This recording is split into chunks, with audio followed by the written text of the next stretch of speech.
mutaxassislari bilan kitobxon yoshlarni yozgi ta'tilini mazmunli tashkil etish, ularni madaniy, ma'rifiy va sport tadbirlariga faol jalb qilish maqsadida dolzarb 90 kun loyihasi amalga oshirilmoqda va biz mana shu loyihani amalga oshirish maqsadida 5-umumta'lim maktabiga tashrif buyurdik.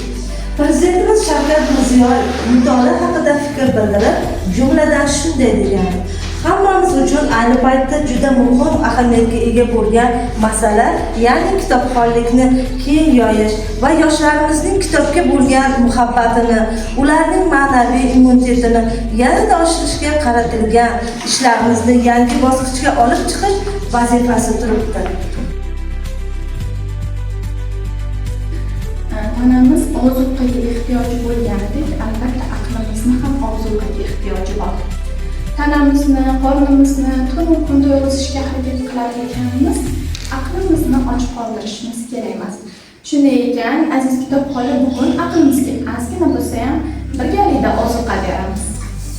O'tkir Hoshimov.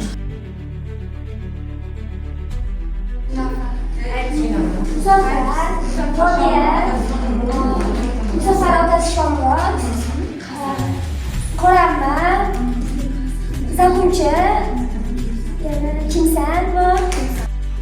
Umar kolxozning raisi qanday nom bilan atashgan? Zaguncha nomi bilan tanilgan, chunki uni saylashayotganda faqat zakun chiqaraman deganda uni zaguncha deb saylashgan. Qanaqa sharoitda urushga ketdi va nima urushda nimalar ko'rdi? Hammasini bilsanglar kerak. Men ham shu ayniqsa shu joyda juda ta'sirlanganman.